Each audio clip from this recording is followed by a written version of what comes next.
ಸ್ವಾಮಿ ಶಾಂತತೆಯನ್ನ ಕಾಪಾಡ್ಕೋಬೇಕು. ಯುವಕರು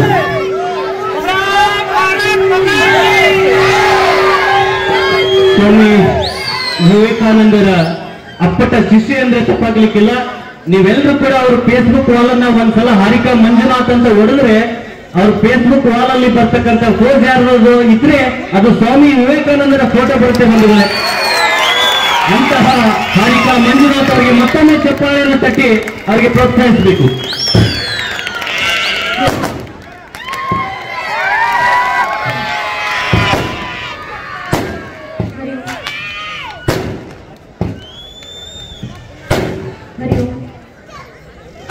जननी शारदाम देवी रामकृष्ण देवगुरु पादपद्मे उषित्वा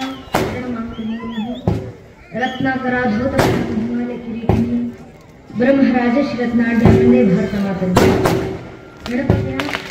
ಗಣಪನ ಮತ್ತು ಕ್ಷೇತ್ರದ ಗ್ರಾಮ ದೇವತೆ ಪಾದರವಿಂದಗಳಿಗೆ ಶರಣಾಗತಿ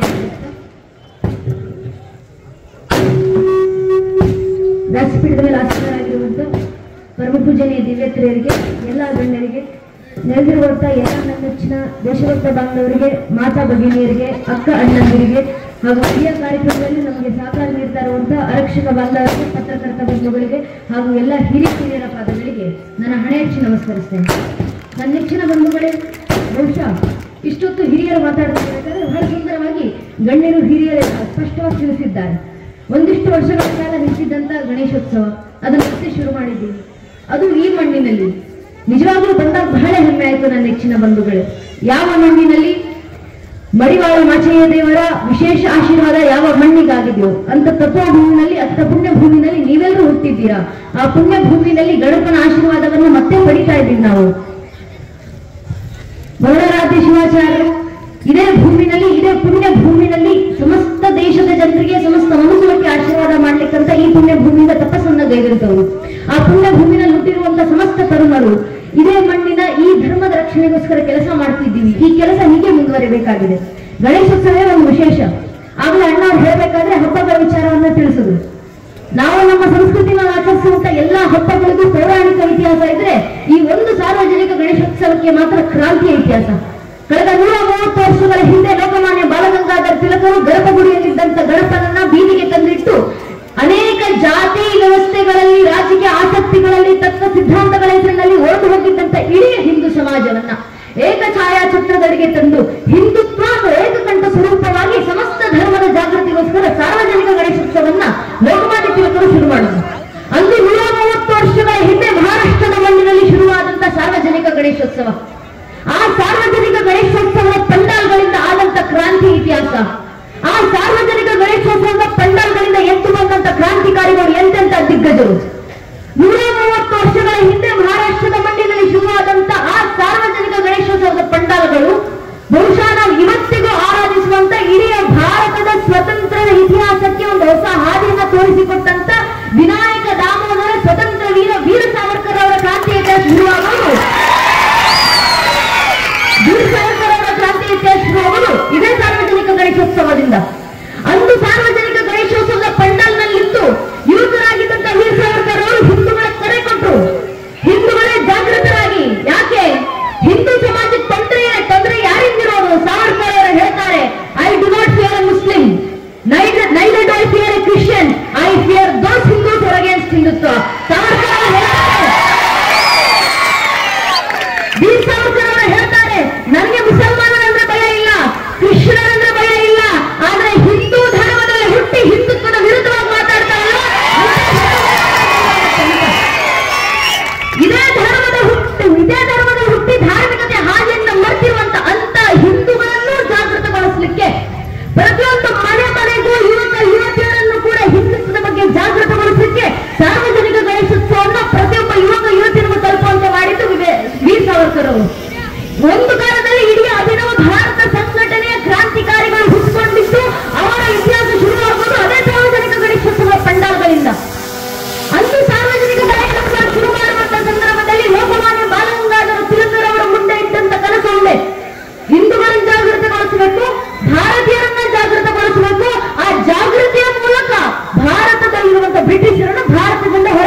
ಹಿಂದುಗಳಾಗೋದು.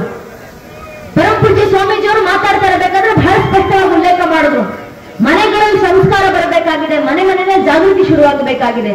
ಈಗ ಜಾಗೃತಿ ಬರಬೇಕು ನನ್ನ ನೆಚ್ಚಿನ ಬಂಧುಗಳಲ್ಲೇ ಹಿಂದೂ ಸಮಾಜದಲ್ಲಿ. ಏನಕ್ಕೆ ಅಂದ್ರೆ ಹಿಂದೂ ಸಮಾಜದ ಪರಿಸ್ಥಿತಿ ಆ ರೀತಿ ಇದೆ.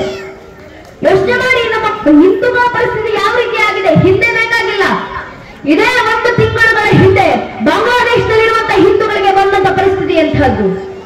ಇದುವರೆಗೂ ನಾವು ದೃಶ್ಯ ಮಾಧ್ಯಮಗಳಲ್ಲಿ ಕಣ್ಣಾರೆ ನೋಡ್ತಿದ್ದೀವಿ, ಪತ್ರಿಕೋದ್ಯಮಗಳಲ್ಲಿ ಓದ್ತಾ ಇದ್ದೀವಿ, ದಿನನಿತ್ಯ ಓದ್ತಾ ಇದ್ದೀವಿ. ಬಾಂಗ್ಲಾದೇಶದಲ್ಲಿರುವಂತಹ ಹಿಂದೂಗಳ ಮನೆಯನ್ನ ಹುಡುಕಿ ಹುಡುಕಿ ಹಿಂದೂಗಳ ಮನೆ ಮೇಲೆ ಕಲ್ಲು ತೂರಾಟ ಮಾಡಲಾಗ್ತಾ ಇದೆ. ಹಿಂದೂಗಳ ಮನೆಗೆ ಬೆಂಕಿ ಇಡಲಾಗ್ತಾ ಇದೆ. ಬಾಂಗ್ಲಾದೇಶದಲ್ಲಿ ಹಿಂದೂಗಳನ್ನ ಎಳೆದು ತಂದು ನಡು ಬೀದಿನಲ್ಲಿ ನಿಲ್ಲಿಸಿ ಹಿಂದೂಗಳನ್ನ ಒಡೆಯಲಾಗ್ತಾ ಇದೆ. ಏನಕ್ಕಿಂತ ಪರಿಸ್ಥಿತಿ ಬಂತು ಬಾಂಗ್ಲಾದೇಶದ ಹಿಂದೂಗಳಿಗೆ? ಜಾಗೃತಿಯ ಕೊರತೆ ನನ್ನ ನೆಚ್ಚಿನ ಬಂಧುಗಳೇ. ಈ ಪರಿಸ್ಥಿತಿ ಹಿಂದೂ ಸಮಾಜಕ್ಕೆ ಬಂದಿದ್ದು ಈ 1 ತಿಂಗಳ ಹಿಂದೆ ಬಾಂಗ್ಲಾದೇಶದಲ್ಲಿ ಮಾತ್ರ ಅಲ್ಲ. ಇದೇ ರೀತಿಯ ಪರಿಸ್ಥಿತಿ ನಮ್ಮದೇ ಹಿಂದೂ ಸಮಾಜಕ್ಕೆ ಕಳೆದ 3.5 ದಶಕಗಳ ಹಿಂದೆ, ಅರ್ಥಾತ್ 35 ವರ್ಷದ ಹಿಂದೆ ಕಾಶ್ಮೀರದಲ್ಲೂ ಬಂದಿತ್ತು. ಕಾಶ್ಮೀರ ಸ್ಟೇಟ್ ಅಂಡ್ ಟರ್ಬುಲೆನ್ಸ್ ಎಂಬ ಪುಸ್ತಕದಲ್ಲಿ ಲೇಖಕರು ಸ್ಪಷ್ಟವಾಗಿ ಉಲ್ಲೇಖ ಮಾಡ್ತಾರೆ. ಕಾಶ್ಮೀರದ ಹಿಂದೂಗಳಿಗೆ ಅಲ್ಲಿನ ಮತಾಂಧರು ಕರೆಯನ್ನು ಕೊಟ್ಟಿದ್ರು. ಏನಂತ ಕರೆ? ಕಾಶ್ಮೀರದ ಹಿಂದೂಗಳೇ, ನಿಮ್ಮ ಹೆಣ್ಣು ಮಕ್ಕಳನ್ನು ಕಾಶ್ಮೀರದಲ್ಲಿ ಬಿಟ್ಟು ನೀವು ಕಾಶ್ಮೀರವನ್ನ ಬಿಟ್ಟು ತೊಲಗಿ. ಅಂತೂ ಕಾಶ್ಮೀರದ ಹಿಂದೂಗಳ ನರಮೇಧ ಮಾಡಲಾಯಿತು 35 ವರ್ಷಗಳ ಹಿಂದೆ. ಆ ಹಿಂದೂಗಳು ನರಮೇಧವನ್ನ ತಪ್ಪಿಸ್ಕೊಂಡು ಓಡೋಡಿ ಬಂದ್ರು. ಓಡಿ ತಪ್ಪಿಸ್ಕೊಂಡು ಬಂದಂತ ಕಾಶ್ಮೀರದ ಹಿಂದೂಗಳು ಇವತ್ತಿಗೂ ನಮ್ಮದೇ ಭಾರತ ದೇಶದ ರಾಜಧಾನಿ ದೆಹಲಿಯ ರಾಜಬೀದಿಗಳಲ್ಲಿ ಅಕ್ಷರಶಃ ನಿರಾಶ್ರಿತರಾಗಿ ಓಡಾಡ್ತಿದ್ದಾರೆ. ಯಾಕೆ ಪರಿಸ್ಥಿತಿ ಬಂತು ಕಾಶ್ಮೀರದ ಹಿಂದೂಗಳಿಗೆ? ಮತ್ತದೇ ಜಾಗೃತಿ ಕೊರತೆ ನನ್ನ ನೆಚ್ಚಿನ ಬಂಧುಗಳೇ. ಈ ಜಾಗೃತಿ ಕೊರತೆಯಿಂದ ಅನೇಕ ಪೆಟ್ಟುಗಳನ್ನ ಹಿಂದೂ ಸಮಾಜ ಈಗಾಗಲೇ ತಿಂದಿದೆ. ಇದೇ ಜಾಗೃತಿ ಕೊರತೆ. ನಮ್ಮ ಸಮಸ್ಯೆ ಏನಾಗಿದೆ ಅಂದ್ರೆ, ಇಂಥ ಘಟನೆಗಳು ನೂರಾರು ನೋಡ್ತೀವಿ ನಾವು. ಹುಬ್ಬಳ್ಳಿಯಲ್ಲಿ ನಡೆದಂತ ಘಟನೆ ನೋಡ್ತೀವಿ. ನಮ್ಮದೇ ರಾಜ್ಯದಲ್ಲಿ, ಬೇರೆ ರಾಜ್ಯಗಳು ಬೇಕಾಗಿಲ್ಲ, ಬೇರೆ ದೇಶಗಳು ಬೇಕಾಗಿಲ್ಲ, ನಮ್ಮದೇ ರಾಜ್ಯದಲ್ಲಿ ನಡೆದಂತ ಘಟನೆ. ಇಂಥ ಘಟನೆಗಳನ್ನ ನೋಡಿದ ನಂತರವೂ ಏನಕ್ಕೆ ಹಿಂದೂ ಸಮಾಜ ಜಾಗೃತವಾಗ್ತಾ ಇಲ್ಲ ಅಂದ್ರೆ, ನಮ್ಮ ಒಂದು ಸ್ವಾರ್ಥ ಭಾವ. ದೇಶ ಧರ್ಮ ಕಟ್ಕೊಂಡು ನನಗೇನಾಗಬೇಕು, ದೇಶ ಧರ್ಮ ಕೆಲಸ ಮಾಡಿ ಯುವಕ ಯುವತಿರಿರ್ತಾರಲ್ಲ, ಕಾರ್ಯಕರ್ತರಿರ್ತಾರಲ್ಲ, ಮಾಡ್ಕೊಂತಾರ ಬಿಡು, ನನ್ನ ಮನ್ನ ನಾನು ಸುಖವಾಗಿದ್ದೀನಲ್ಲ, ದೇಶ ಧರ್ಮ ಕೆಲಸ ಮಾಡಿ ನನಗೇನ್ ಲಾಭ ಅನ್ನೋ ಒಂದು ಸ್ವಾರ್ಥದ ಭಾವ ಕೆಲವರಲ್ಲಾದ್ರೆ, ಇನ್ನು ಕೆಲವು ಜನ ಇದ್ದಾರೆ. ಸಮಸ್ಯೆ ಬಂದಿದ್ದು ಯಾವುದೋ ಬಾಂಗ್ಲಾದೇಶದ ಹಿಂದೂಗಳಿಗಲ್ವಾ? ಸಮಸ್ಯೆ ಬಂದಿದ್ದು ಯಾವುದೋ ಕಾಶ್ಮೀರದ ಹಿಂದೂಗಳಿಗಲ್ವಾ? ಸಮಸ್ಯೆ ಬಂದಿದ್ದು ಪಕ್ಕದ ಊರಿನ ಹಿಂದೂಗಳಿಗಲ್ವಾ? ನನ್ನ ಮನ್ನಲ್ಲಿ ನಾನು ಸುಖವಾಗಿದ್ದೀನಲ್ಲಪ್ಪ, ನನಗೆ ಸಮಸ್ಯೆ ಆಗಿದೆ ಅನ್ನೋ ನಿರ್ಲಕ್ಷ್ಯ ಭಾವ.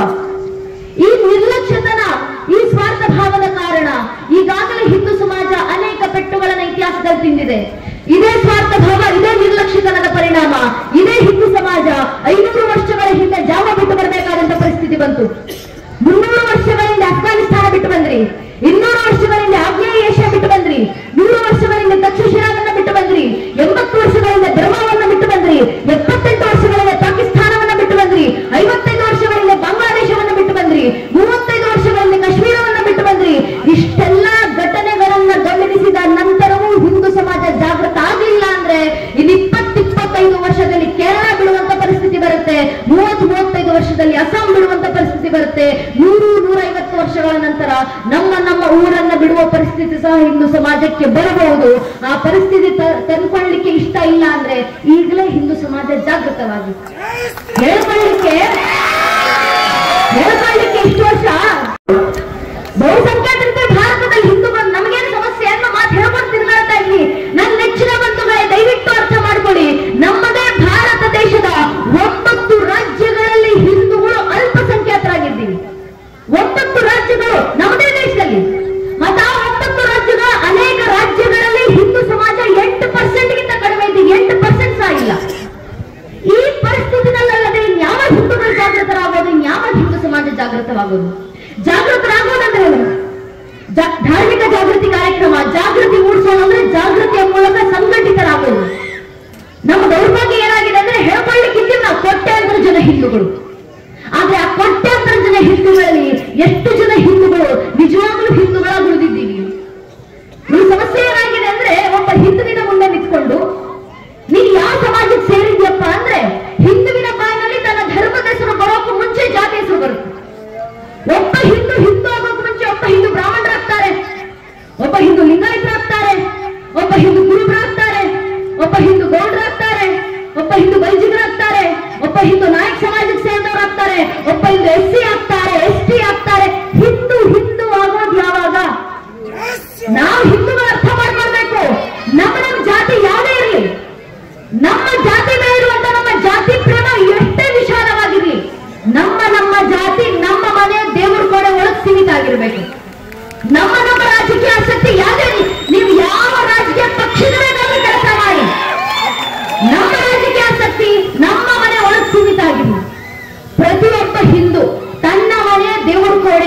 ದಾಟಿ ಮನೆ ವಸ್ತು ಬಿಟ್ಟು ಹೊರಗೆ ಬರಬೇಕಾದ್ರೆ ಜಾತಿ, ಉಪಜಾತಿ, ಮತ, ಪಂಥ, ಪಂಗಡ, ಕುಲ, ಗೋತ್ರ, ರಾಜಕೀಯ ಆಸಕ್ತಿ, ತತ್ವ, ಸಿದ್ಧಾಂತ ಎಲ್ಲವನ್ನೂ ಮರೆತು ಹೆಗಲ ಮೇಲೆ ಒಂದು ಕೇಸರಿ ಶಾಲ, ಹಣ ಮೇಲೆ ಕೇಸರಿ ತಿಲಕ ಇಟ್ಕೊಂಡು ನಾವೆಲ್ಲ ಹಿಂದೂ, ನಾವೆಲ್ಲ ಒಂದು ಅನ್ನೋ ಭಾವನೆಯಲ್ಲೇ ಹೊರಬಿಟ್ಟಾಗ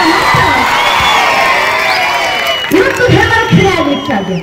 ಆ ಭಾವನೆ, ಆ ಸಂಘಟಿತ ಭಾವ ಹಿಂದೂಗಳಲ್ಲಿ ಬರಬೇಕು. ಆ ಸಂಘಟಿತ ಭಾವ ನಮ್ಮಲ್ಲಿ ಬಂದಾಗ ಮಾತ್ರ ನಮ್ಮ ಸಂಸ್ಕೃತಿ ರಕ್ಷಣೆ ಆಗ್ಲಿಕ್ಕೆ ಸಾಧ್ಯ. ನನ್ನ ನೆಚ್ಚಿನ ಬಂಧುಗಳೇ, ಇದನ್ನ ನಾನು ಹೇಳ್ತಿರೋದಲ್ಲ, ಶ್ರೀಕೃಷ್ಣ ಪರಮಾತ್ಮ ಹೇಳ್ತಿರುವ ಮಾತು.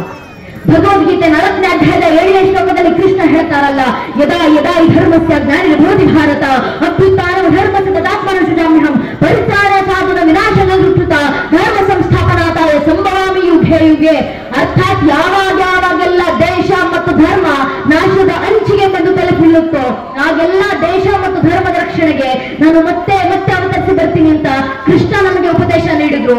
ಅದರ ಮುಂದಿನ ಸಾಲ ಶ್ರೀಕೃಷ್ಣ ಪರಮಾತ್ಮ ಹೇಳ್ತಾರೆ, ಧರ್ಮ ದೇಶ ರಕ್ಷಣೆಗೆ ಯುಗ ಯುಗಕ್ಕೂ ಅವತರಿಸ್ತೀನಿ ನಾನು. ಆದ್ರೆ ಕಲಿಯುಗದಲ್ಲಿ ಯಾವ ಅವತಾರ? ಕಲಿಯುಗದ ಅಂತ್ಯದಲ್ಲಿ ಕಲಿಕೆ ಅವತಾರ. ಆದ್ರೆ ಕಲಿಯುಗ ನಡೀತಾ ಇರಬೇಕಾದ್ರೆ ಕಲಿಯುಗದಲ್ಲಿ ಧರ್ಮ ದೇಶ ರಕ್ಷಣೆಗಿರೋದು ಒಂದೇ ಒಂದು ಅವತಾರ, ಅದು ಸಂಘ ಶಕ್ತಿ ಕಲಿಯುಗ ಅನ್ನೋ ಮಾತನ್ನ ಕೃಷ್ಣ ನಮ್ಗೆ ಉಪದೇಶವಾಗಿ ನೀಡಿದ್ರು. ಸಂಘಟಿತ ಭಾವ, ಸಂಘಟನೆಯ ಬಲದಿಂದ ಮಾತ್ರ ಕಲಿಯುಗದಲ್ಲಿ ಧರ್ಮ ದೇಶ ರಕ್ಷಣೆ ಆಗ್ಲಿಕ್ಕೆ ಸಾಧ್ಯ. ಆದ್ರಿಂದ ನಾವು ಸಂಘಟಿತರಾಗಬೇಕಾಗಿದ್ದೀವಿ ನನ್ನ ಹೆಚ್ಚಿನ ಬಂಧುಗಳೇ. ಅಕಸ್ಮಾತ್ ಈಗ ಸಂಘಟಿತರಾಗಲಿಲ್ಲ ಅಂದ್ರೆ ನಮ್ಮ ಹಿರಿಯರು ಹೇಳ್ತಿರಲ್ಲ, ಪೂರ್ವಿಕರು, ಅಪಾರ ಭೂಮಿ ವಿಸ್ತಾರ ನಗಣ್ಯ ಜನಸಂಖ್ಯೆ ರಾಷ್ಟ್ರ ಸಂಘಟನಾ ಈಗ ನಮ್ಮ ಪ್ರಭವೇನಾತ್ಮ ರಕ್ಷಣೆ. ಅಪಾರವಾದಂತ ತುದಿ ಕಾಣದಷ್ಟು ವಿಸ್ತಾರವಾದಂತ ಭೂಭಾಗ, ಆ ಭೂಭಾಗದ ಒಳಗೆ ಅಗಣ್ಯವಾದಂತ ಜನರ ಸಂಖ್ಯೆ. ಆದ್ರೆ ಜನಸಂಖ್ಯೆಯ ಮಧ್ಯದಲ್ಲಿ, ಜನರ ಮಧ್ಯದಲ್ಲಿ ಸಂಘಟಿತ ಭಾವ ಇಲ್ಲ ಅಂದ್ರೆ ದೇಶ ಧರ್ಮ ರಕ್ಷಣೆ ಆಗ್ಲಿಕ್ಕೆ ಸಾಧ್ಯವೇ ಇಲ್ಲ. ಆದ್ರಿಂದ ನಮ್ಮ ದೇಶದ ರಕ್ಷಣೆ, ಯಾವ ದೇಶದ ಹಿರಿಮೆಯನ್ನ ನಮ್ಮ ಪೂರ್ವಿಕರು ವಿಷ್ಣು ಪುರಾಣದಲ್ಲಿ ಹೇಳಿದ್ರು, ಬೃಹಸ್ಪತಿ ಆಗಮದಲ್ಲಿ ಹೇಳಿದ್ರು, ಉತ್ತರಂ ಯತ್ ಸಮುದ್ರಸ್ಯ ಹಿಮದೃಶ್ಯವ ದಕ್ಷಿಣಂ ವರ್ಷಂ ತದ್ ಭಾರತಂ ನಾಮ ಭಾರತೀಯತ್ವ ಸಂತತಿ. ಉತ್ತರದಲ್ಲಿ ಉತ್ತುಂಗ ಹಿಮಾಲಯ, ದಕ್ಷಿಣದಲ್ಲಿ ಅಗಾಧ ಶರೀರಿ, ಮೇಲೆ ಕಿರೀಟ ಪ್ರಾಯಿ ಮವಂತ, ಕೆಳಗೆ ನೀರು ಸಿಂಧು ಜಲಸ್ಪರ್ಶ, ತನ್ಮಧ್ಯೆ ಕಂಗೊಳಿಸಿರುವಂತ ದೇಶ ಯಾವುದು ಅಂತ ಕೇಳಿದ್ರೆ ಅದು ನಮ್ಮ ಭಾರತ ವರ್ಷ. ಇಂಥ ಭಾರತ ರಕ್ಷಣೆ ಆಗಬೇಕಾಗಿದೆ. ಇಂಥ ಭರತ ವರ್ಷದ, ಈ ಭರತ ವರ್ಷದ ಸಂಸ್ಕೃತಿಯ ರಕ್ಷಣೆ ಆಗಬೇಕಾಗಿದೆ ಅಂದ್ರೆ ಭರತ ವರ್ಷದಲ್ಲಿರುವಂತ ನಾವು ತಾಯಿ ಭಾರತಾಂಬೆ ಸಂತತಿಗಳು ಭಾರತೀಯರು ಸಂಘಟಿತರಾಗಬೇಕು, ಹಿಂದೂ ಸಮಾಜ ಸಂಘಟಿತವಾಗಬೇಕು. ಸಂಘಟಿತರಾಗೋದು ನಮ್ಮ ದುರದೃಷ್ಟವಶಾತ್ ನಮ್ಮ ಸಮಸ್ಯೆ ಏನಾಗಿದೆ ಅಂದ್ರೆ ಒಂದಿಷ್ಟು ಜನ ನಮ್ಮ ದೇಶದಲ್ಲಿ ಹುಟ್ಕೊಂಡಿದ್ದಾರೆ ಈ ಬುದ್ಧಿಯೇ ಜೀವನ ಅನ್ಕೊಂಡಿರುವಂತ ಬುದ್ಧಿಜೀವಿಗಳು. ಈ ಬುದ್ಧಿಜೀವಿಗಳು ಹಿಂದೂ ಸಮಾಜದ ಕಡೆ ಕೈ ಮಾಡಿ ಹೇಳ್ತಾರೆ, ನಿಮ್ಮ ಹಿಂದೂ ಸಮಾಜದಲ್ಲಿ ಜಾತಿ ವ್ಯವಸ್ಥೆ ಮೇಲೆ ಮೀರಿ ನಿಂತಿದೆ, ನಿಮ್ಮ ಹಿಂದೂ ಧರ್ಮದಲ್ಲಿ ಮೇಲು ಕೀಳೆಂಬ ವಿಭೇದ ವೇದಗಳ ಕಾಲದಿಂದಲಿದೆ, ನಿಮ್ಮ ಹಿಂದೂಗಳ ವೇದಗಳಲ್ಲೇ ಹೇಳಿದ್ದಾರೆ ಈ ವೇದವನ್ನ ಬ್ರಾಹ್ಮಣರು ಬಿಟ್ಟರೆ ಬೇರೆ ಯಾವ ಜಾತಿಯವರು ಓದುವಂತಿಲ್ಲ. ಬುದ್ಧಿಜೀವಿಗಳು ನಮ್ಮ ಧರ್ಮ ನಿರ್ವಹಿಸುವಂತ ಅಪವಾದ. ನಾವು ಹಿಂದೂಗಳಾಗಿ ನಾವಾದ್ರೂ ಅರ್ಥ ಮಾಡ್ಕೊಳ್ಬೇಕು, ನಾವಾದ್ರೂ ಜಾಗೃತರಾಗಬೇಕು. ಹಾಗೆ ನೋಡಿದ್ರೆ ನಮ್ಮ ವೇದಗಳಲ್ಲಿ ನಮ್ಮ ಧರ್ಮದ ಜಾತಿ ವ್ಯವಸ್ಥೆನೇ ಇರಲಿಲ್ಲ. ಯಾವ ವೇದಗಳ ಕಡೆ ಕೈ ಮಾಡಿ ಅಪವಾದವನ್ನ ಬುದ್ಧಿಜೀವಿಗಳು ಹೊರಸ್ತಾರಲ್ಲ ನನ್ನ ನೆಚ್ಚಿನ ಬಂಧುಗಳೇ, ಆ ವೇದಗಳನ್ನ ರಚನೆ ಮಾಡಿದಂತ, ವೇದಗಳನ್ನ ಬರೆದಂತ 108 ಜನ ಋಷಿಗಳಲ್ಲಿ ಎಷ್ಟೋ ಜನ ಋಷಿಗಳು ಬ್ರಾಹ್ಮಣರೇ ಆಗಿರಲಿಲ್ಲ, ನಿನ್ನ ಕುಲಕ್ಕೆ ಸೇರಿದಂತವರು. ಈ ವೇದಗಳನ್ನ ಇನ್ನಷ್ಟು ವ್ಯಾಸಗೊಳಿಸಿ ಪ್ರತಿಯೊಬ್ಬ ಮಾನವನಿಗೂ ಅತ್ಯಂತ ಸುಲಭವಾಗಿ ತಲುಪಿಸುವಂತೆ ಮಾಡಿದಂತ ವೇದವ್ಯಾಸರು ಬ್ರಾಹ್ಮಣರಲ್ಲ, ಅವ್ರ ತಾಯಿ ಸತ್ಯವತಿ ಮಗವೀರ ಜನಾಂಗಕ್ಕೆ ಸೇರಿದಂತವರು. ಐತ್ರಿಯ ಬ್ರಾಹ್ಮಣದ ರಚನೆಯನ್ನ ಮಾಡಿದಂತ ದ್ರಷ್ಟಾರರು ಮಹಿದಾಸ ಎಂಬ ಋಷಿಗಳು ನಿರ್ಮಾತೃ. ಮಹಿದಾಸರು ಬ್ರಾಹ್ಮಣರೇ ಆಗಿರಲಿಲ್ಲ, ಕುಮಾರ ಕುಲಕ್ಕೆ ಸೇರಿದಂತವರು. ಇಂದು ಎಷ್ಟು ಉದಾಹರಣೆಗಳು ಬೇಕು. ಜಾತಿ ವ್ಯವಸ್ಥೆ ನಮ್ಮಲ್ಲಿಲ್ಲ ಅನ್ನೋದಕ್ಕೆ ಈಗಿನ ಹಿಂದೂರನ್ನೇ ಮಾತಲ್ಲ ನೆಚ್ಚಿನ ಬಂಧುಗಳೇ. ಮಹಾಭಾರತ ಕಾಲದಲ್ಲಿ ಶ್ರೀಕೃಷ್ಣ ಪರಮಾತ್ಮ ಯುಧಿಷ್ಠಿರನನ್ನ ಭೀಷ್ಮರ ಹತ್ರ ಕಳಿಸಿದ್ರು. ಭೀಷ್ಮ ಪಿತಾಮಹರು ಹಿರಿಯರಿದ್ದಾರೆ, ಅವರ ಧರ್ಮಜ್ಞಾನ ಪಡೆದುಕೊಂಡು ಬಾ ಅಂತ ಯುಧಿಷ್ಠಿರನನ್ನ ಕಳಿಸಿದ್ರು. ಶರಾಶಯ ಮೇಲೆ ಮಲಗಿದ್ದಂತ ಭೀಷ್ಮ ಪಿತಾಮಹರ ಹತ್ರ ನಿಂತು ಕೈ ಮುಗಿದು ಯುಧಿಷ್ಠಿರನ್ನು ಕೇಳ್ಕೊಂಡ್ರು, ಪಿತಾಮಹರೇ ನೀವು ಹಿರಿಯರಿದ್ದೀರಾ, ನಿಮ್ಮ ಹತ್ರ ಧರ್ಮಜ್ಞಾನ ಇದೆ, ನಾನು ಮುಂದೊಂದು ದಿನ ಅಕಸ್ಮಾತ್ ಚಕ್ರವರ್ತಿ ಆದ್ರೆ, ನಾನು ಮಹಾರಾಜನಾದ್ರೆ ನನ್ನ ಸಾಮ್ರಾಜ್ಯದ ಯಾವ ವರ್ಣದವರನ್ನ ಯಾವ ರೀತಿ ನೋಡ್ಕೊಳ್ಬೇಕು, ಉತ್ತರ ಕೊಡಿ ಎಂದು ಯುಧಿಷ್ಠಿರರು ಪ್ರಶ್ನೆ ಮಾಡಿದ್ರು.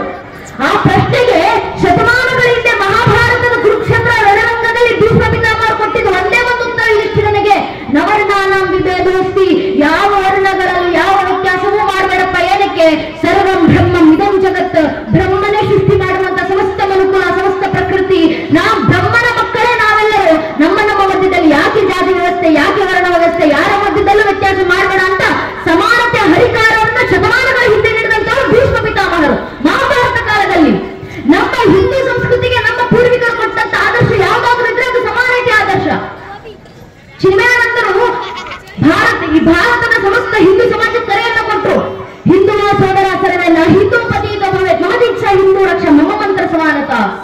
ಹಿಂದುವ ಸೋದರ ಸರ್ವ ಹಿಂದೂಗಳೆಲ್ಲರೂ ಸೋದರರು.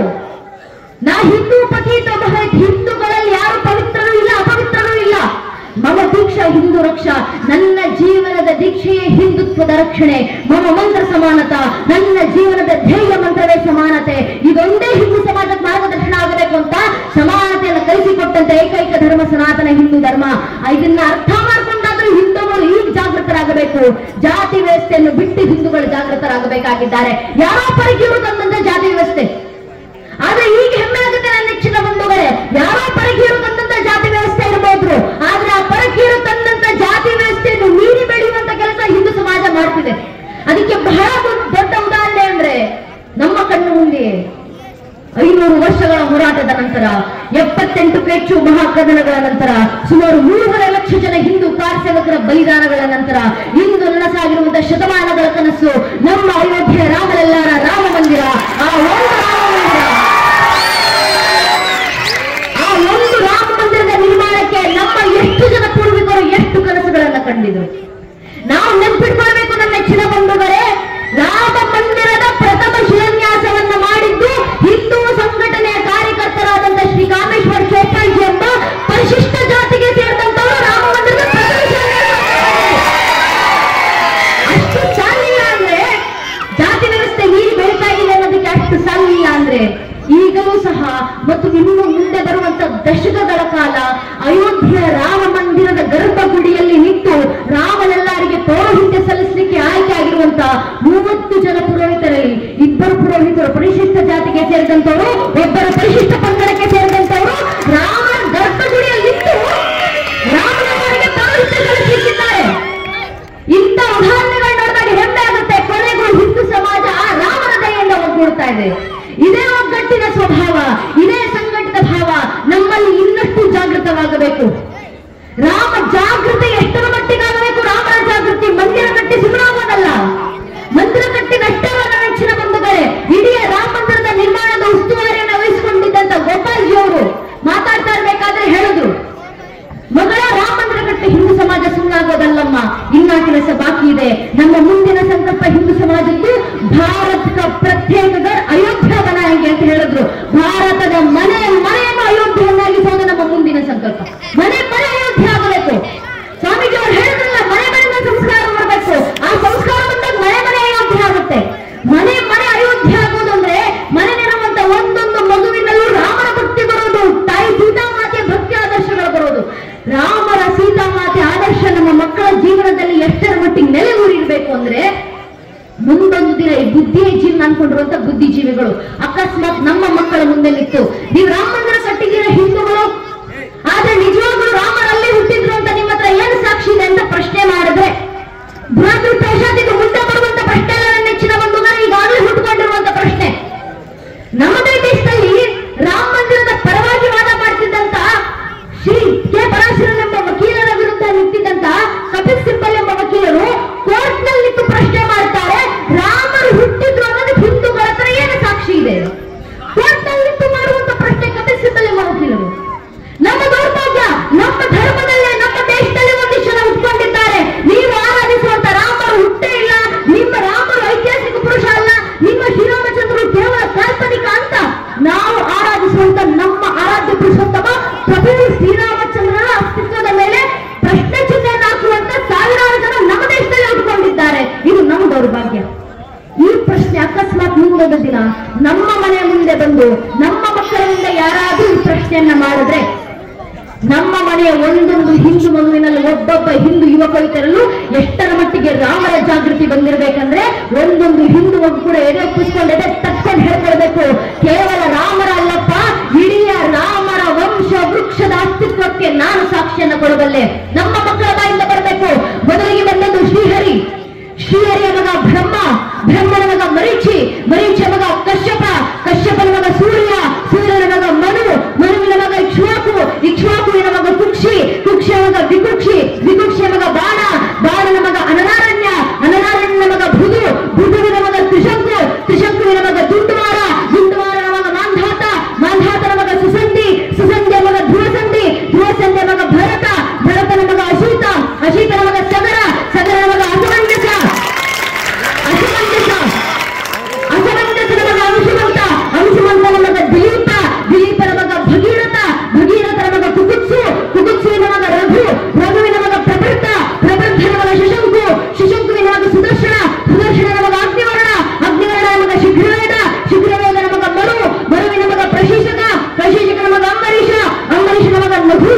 ನಹುಷನ ಮಗ ಯಯಾತಿ, ಯಾತಿಯ ಮಗ ನಾಭಾಗ, ನಾಭಾಗನ ಮಗ ಅಜ, ಅಜನ ಮಗ ದಶರಥ, ದಶರಥನ ಮಗನೇ ರಘುವಂಶದ ರಾಘವ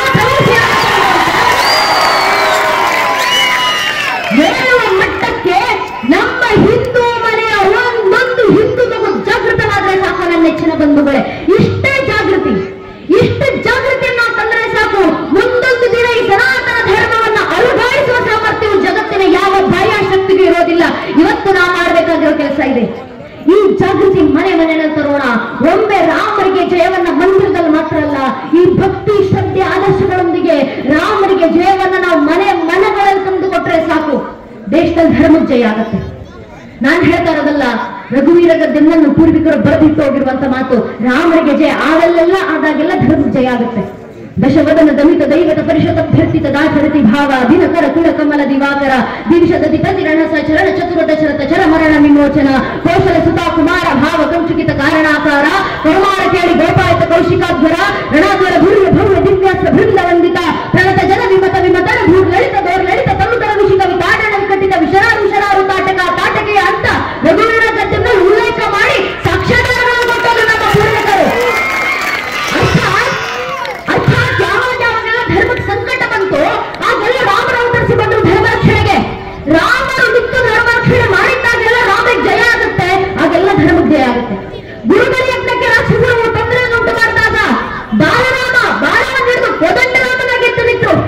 ಅಲ್ಲಿ ರಾಮರಿಗೆ ಜಯ ಆಯ್ತು. ಮಾರೀಚ ರಾಕ್ಷಸನನ್ನ ಅಲ್ಲಿಂದ ರಾಮರು ಓಡಿಸಿದ್ರು, ರಾಮರಿಗೆ ಜಯ ಆಯ್ತು, ಅರ್ಥಾತ್ ಧರ್ಮಕ್ಕೆ ಜಯ ಆಯ್ತು. ತಾಟಕಿ ಎಂಬ ರಾಕ್ಷಸಿ ಮತ್ತು ಆಕೆಯ ಸಂತಾನಗಳ ಸಂಹಾರ ರಾಮರು ಮಾಡಿದ್ರು, ಅಲ್ಲಿ ರಾಮರಿಗೆ ಜಯ ಆಯ್ತು, ಎಂದಿನಂತೆ ಧರ್ಮಕ್ಕೆ ಜಯ ಆಯ್ತು. ದಶವದನ ದಶಮುಖ ರಾವಣನ ಸಂಹಾರ ಮಾಡ್ಲಿಕ್ಕೆ ರಾಮರೆದ್ದು ನಿಂತರು, ಅಲ್ಲಿ ರಾಮರಿಗೆ ಜಯ ಆಯ್ತು, ಯಥಾಚಿತವಾಗಿ ಧರ್ಮಕ್ಕೆ ಜಯ ಆಯ್ತು. ರಾಮರಿಗೆ ಜಯ ಆದಾಗೆಲ್ಲ ಧರ್ಮಕ್ಕೆ ಜಯ ಆಗುತ್ತೆ. ಆದ್ರಿಂದ ರಾಮರ ಜಯವನ್ನು ತಂದುಕೊಡ್ಬೇಕು. ರಾಮರಿಗೆ ಜಯವನ್ನು ತಂದುಕೊಡೋದಂದ್ರೆ ರಾಮರ ಆದರ್ಶದಲ್ಲಿ ನಡೆಯೋದು, ನಾವು ನಮ್ಮ ಧರ್ಮದ ಮಾರ್ಗದಲ್ಲಿ ನಡೆಯೋದು. ಈ ಸಂದರ್ಭದಲ್ಲಿ ನಡೆದಾಡುವ ದೇವರು ಸಿದ್ದೇಶ್ವರ ಅಪ್ಪ ಅವರು ಹೇಳಿದಂತ ಮಾತು ನೆನಪಾಗುತ್ತೆ.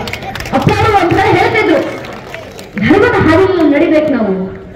ಅಕಸ್ಮಾತ್ ನಮಗೇನಾದ್ರು ಇಷ್ಟು ವರ್ಷ ನಾನೇನೋ ತಪ್ಪು ಮಾಡ್ಬಿಟ್ಟಿದ್ದೀನಿ ಅಂತ ಅನ್ಸಿದ್ರೆ, ಅಪ್ಪ ಅವ್ರು ಹೇಳಿದಂತ ಮಾತು, ನಾನು ತಪ್ಪು ಮಾಡ್ಬಿಟ್ಟಿದ್ದೀನಿ ಅಂತ ಅನ್ಸಿದ್ರೆ, ಅಧರ್ಮದ ಮಾರ್ಗದಲ್ಲಿ ನಾನು ನಡೆದಿದ್ದೀನಿ, ಆದ್ರೆ ಇನ್ನು ಮುಂದೆ ನಾನು ಧರ್ಮ ಪಾಲಿಸಬೇಕು ಅಂತ ಮನಸ್ಸಾದ್ರೆ ಹಿಂದೆ ಮಾಡಿರುವಂತ ಯಾವ ಪಾಪ ಕರ್ಮಗಳ ಬಗ್ಗೆ ಚಿಂತೆ ಮಾಡಬೇಡಿ. ನಾನು ಅಧರ್ಮ ಮಾಡಿದ್ದೀನಿ, ಇನ್ನು ಮುಂದೆ ಧರ್ಮದ ಹಾದಿನಲ್ಲಿ ನಡಿಬೇಕು ಅಂತ ಮನಸ್ಸು ಬಂದಿದ್ದ ದಿನವೇ ನೀವೇ ಶ್ರಾದ್ದವನ್ನ ಮಾಡ್ಕೊಂಡ್ಬಿಡಿ. ನಾನು ಸತ್ತಾಯ್ತು, ಇನ್ನು ಹೊಸ ಜನ್ಮವನ್ನ ಧರ್ಮದ ಹಾದಿನಲ್ಲಿ ಮುಂದುವರಿಸ್ತೀನಿ ನಾನು ಅಂತ ಕಳಕಳಿ ಅಂತ